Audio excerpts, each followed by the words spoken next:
Bold and the Beautiful gave Finn a line that sounded more like a demand to cart his mother off to the police station on the CBS soap. Please hit the subscribe button and give this video a thumbs up before the video starts. John Finnegan made a plea to Lieutenant Baker to take Sheila Carter away for questioning because he needed to protect his family. For some B&B viewers, it looked like he tried to appear like the man his wife wanted him to be, as he did this in front of Steffy Forrester and his adoptive mother. John Finnegan, Tanner Novlan, marched right into Deacon Sharp's scene cannon apartment to confront Sheila Carter, Kimberlyn Brown. But is that really what he wanted to do? First, B&B fans watched the farce in the morgue, where the revolving door brought Finn's family members together, none of whom were related to the deceased person they surrounded on a slab. There they revved up accusations about Sheila being the murderer, but they didn't have an ounce of evidence to back them up. Finn was mowed over by his wife, Steffy Forrester, Jacqueline McKins Wood, and his adoptive mother, Lee Finnegan, Naomi Matsuda. At first, Finn listened to their accusations, but he heard nothing more than a theory. Then he jumped on board and joined their campaign, storming Deacon's apartment on Bold and Beautiful. Steffy demanded Finn and Leigh go with her, so he followed her, almost as if he were afraid not to. Then Finn stood there while Steffy and Leigh accused Sheila Carter of a double murder in front of Lieutenant Baker, Dan Martin. Without a grain of evidence between the three of them, Steffy and Leigh spewed accusations. But then Finn joined in, which seemed so unlike this guy. Finn, his wife, and his mother, Leigh, looked like an ill-informed vigilant committee. But Bold and the Beautiful fans suggested they would not expect John Finnegan to take part in something like this. Instead, Finn followed Steffy and Leigh like a lost puppy. Sheila may have some knowledge about the murders that she keeps to herself, but many fans believe she didn't kill those men. They found her words of denial convincing, as the accusations flew on the Bold and the Beautiful. So far, the two most suspicious-looking people are Lee Finnegan and her sister, Poppy Nozoa, Romy Park. Lee Finnegan made that drawn-out accusation in the morgue.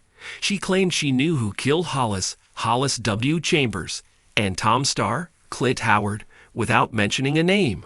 But Poppy looked like she waited for Leigh to point to her as the culprit.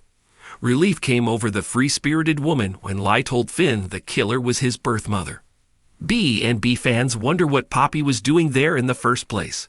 Fans thought she gave a lame excuse. She said that she felt compelled to come for Luna. She was trying to gather info for her daughter, as Hollis was her friend. Then at Deacon's apartment, when Sheila mentioned the backpack that Hollis found, Leigh looked uncomfortable. But when she said Hollis thought it held evidence pointing to who might have killed Tom, Leigh appeared on edge. So Finn, the man who so wanted to have a chance to get to know his birth mother, has now joined his wife in her hatred. B&B fans suggest it seems as if he suddenly lost his backbone. The Bold and the Beautiful viewers see Finn being led by his wife, who seems to have control over him today on the CBS soap. The sterile, cold air of the hospital morgue was thick with tension, a palpable force that seemed to seep into every corner of the room. The fluorescent lights overhead cast harsh shadows on the walls, making the space feel even more ominous. In the middle of the room, a stainless steel table gleamed under the bright lights, and on it lay a body covered by a white sheet. The sound of the air conditioning was the only thing that broke the heavy silence. Dr. John Finnegan stood at the foot of the table, his hands resting on the cold steel. His usually confident demeanor had all but vanished, replaced by a look of uncertainty and doubt. It wasn't just any body lying on the table. It was his wife, Steffy Forrester. The events of the past few days had been a whirlwind, and Finn was still struggling to process everything. His world had been turned upside down when he received the call that Steffy had been in a terrible accident. The details were still hazy, but the outcome was clear. Steffy was gone, and Finn's world had shattered. Or so he thought. Finn's mind raced as he stared at the body on the table. Something wasn't right. His instincts, honed through years of medical training, were screaming at him that there was more to this than met the eye. Steffy's death had been too sudden, too unexpected.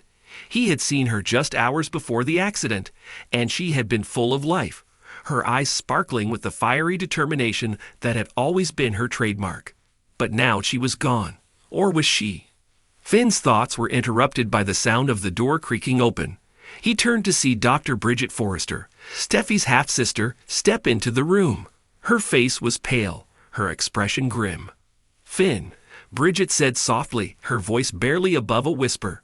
"I came as soon as I heard." Finn nodded, his throat too tight to speak. He could see the pain in Bridget's eyes, the same pain that was tearing him apart inside. Bridget approached the table, her gaze fixed on the body covered by the sheet. Have you identified her yet?" she asked, her voice trembling. Finn shook his head. I couldn't bring myself to do it," he admitted, his voice breaking. "It doesn't feel real, Bridget. I can't believe she's gone."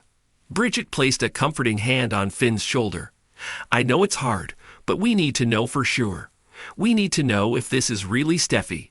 Finn swallowed hard and nodded. With trembling hands, he reached for the edge of the sheet and slowly pulled it back.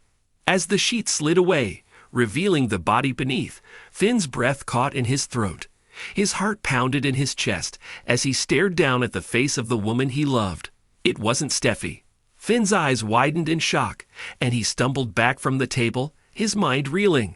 How could this be? How could the hospital have made such a terrible mistake? Bridget's eyes were wide with disbelief as she looked from the body to Finn. This isn't Steffy," she said, her voice filled with confusion. "What's going on here?" Finn shook his head, trying to make sense of what he was seeing. "I don't know," he whispered, his voice barely audible. "But this isn't Steffy. She's still out there, Bridget. She's still alive." Bridget stared at Finn, her mind racing as she tried to process what he was saying. But if this isn't Steffy, then who is it? And where is Steffy? Finn's mind was a whirlwind of thoughts and emotions. He knew that he needed to get to the bottom of this, to find out what had really happened to his wife. But as he stood there, staring at the body on the table, he realized that he was up against something much bigger than he had anticipated.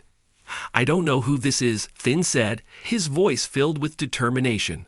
"But I'm going to find out, and I'm going to find Steffy, whatever it takes." Bridget nodded, her resolve matching Finn's. "We need to start by finding out how this mix-up happened," she said. "We need to talk to the hospital staff, review the records, and figure out where Steffy's body really is."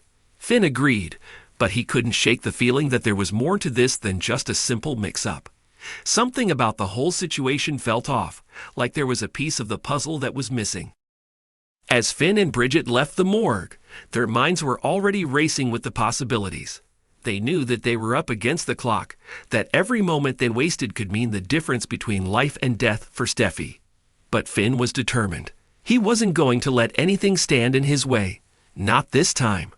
The search for Steffy led Finn and Bridget down a dark and twisted path, one filled with secrets, lies, and deception. The more they uncovered, the more they realized that Steffy's disappearance was no accident. There were forces at play that were determined to keep the truth buried, and Finn and Bridget were in way over their heads. As they delved deeper into the mystery, they discovered that Steffy had been involved in something much more dangerous than they could have ever imagined. She had stumbled onto a secret that powerful people were willing to kill to protect, and now she was in grave danger. Finn's determination to find Steffy only grew stronger as he uncovered more of the truth. He knew that he couldn't do it alone, but he also knew that he couldn't trust anyone. The only person he could rely on was Bridget, and together, they would do whatever it took to bring Steffy home. The stakes were higher than ever, and the clock was ticking. Finn knew that he had to be strong, that he had to find the backbone to face whatever challenges lay ahead. He couldn't afford to lose hope, not now, not when Steffy's life was on the line. As Finn and Bridget continued their search, they uncovered more and more of the dark secrets that had led to Steffy's disappearance. But with each new revelation, they also realized that they were being watched, that someone was determined to stop them from finding the truth. Finn knew that they were running out of time, but he also knew that he couldn't give up. He had to find Steffy, no matter what. He'd had to bring her home.